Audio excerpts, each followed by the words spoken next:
বন্ধুরা, এখন ঘড়িতে দুপুর 1টা।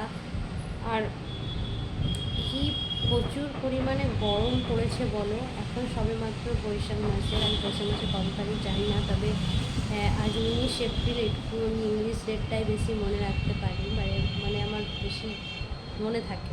বাংলা ক্যালেন্ডার, আমাদের বাড়িতে ক্যালেন্ডার টাঙা বা সেভাবে জায়গাও নেই, তো আমরা মনে রাখতে পারি না। তো যাই হোক, এখন এই অবস্থা। তাহলে ভাবো মে জুন মাসে কী হবে। জুন মাস তো বর্ষাকাল পড়ে যায়, মে মাসে কী হবে। তো যাই হোক, আমি কিছুদিন ধরে ইউটিউবে কিছু পোস্ট করতে পারছি না। তোমরা যারা আমার বন্ধু, যারা আমাকে খুব ভালোবাসো, তারা হয়তো চিন্তা করছো যে আমি ইউটিউব ছেড়ে দিলাম না কেন। আমি অত বড় ইউটিউবার যদিও না, কিন্তু আমার কিছু বন্ধু আছে এখানে যারা আমাকে খুব ভালোবাসে, তো তাদের জন্য আজ এই ভিডিওটা আমি পোস্ট করছি। আর বলো না, আমার নিজের শরীর খারাপ, আমি তোমাদেরকে সেটা তো আমি অনেক আগেই বলেছিলাম। আমি ডাক্তার দেখিয়ে এলাম, কালকে ইউএসজি করালাম, রিপোর্ট মোটামুটি খুব ভালো না, স্টোন হয়েছে বলছে। তো জল খেতে হবে, প্রচুর পরিমাণে ওষুধ দিয়েছে। তো ওই জন্য আমি এখন ওটা নিয়ে কালকে ডাক্তারখানা। আর তারপরেও যে শর্ট ভিডিও বা কিছু ছাড়বো সেটারও উপায় নেই। কেন জানো? বাড়িতে কাজ চলছে বলতে গেলে আমাদের যে টয়লেটটা, তার আউটলাইন যেটা ছিল ওটা সিঁড়ি দিয়েছিল, ঠিক আছে। তখন আমরা খুব তাড়াহুড়োর মধ্যে বাড়ি বানিয়ে চলে এসেছিলাম, প্রায় 6 মাসের মধ্যে বাড়ি কমপ্লিট করে চলে এসেছিলাম।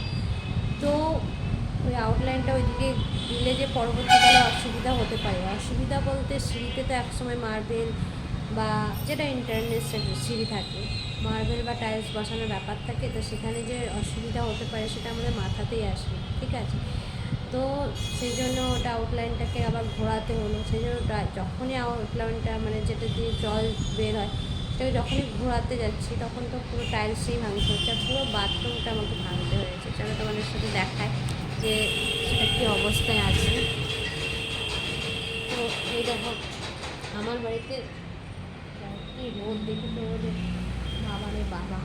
আর এত ধুলো যে রুমটাকে আমাদেরকে খুলে রাখতে হচ্ছে জানলা, এত গরম, পুরো থাকা যাচ্ছে না। আমাদের এই রুমের দরজাগুলোকেও বন্ধ রাখতে হচ্ছে, ধুলো ঢুকছে এই টয়লেটের কাজে। দেখো টয়লেটের অবস্থা, ঠিক আছে, কাজ চলছে, ঠিক আছে। তো আবার নতুন করে টাইলস বসানো চলছে। তাই এত ধুলোর মধ্যে কথাই ঠিকঠাক বলতে পারছি না, তো ভিডিও কী করে বানাবো বলো। তো সেই জন্য আমি ভিডিও বানাতে পারছি না, সেই জন্য আমি তোমাদের কাছে আসতে পারছি না। তবে আমি এটুকু জানি, যারা আমাকে খুব ভালোবাসে তারা আমার সাথে নিশ্চয়ই সর্বদাই থাকবে। তো চলো, বাই, টাটা।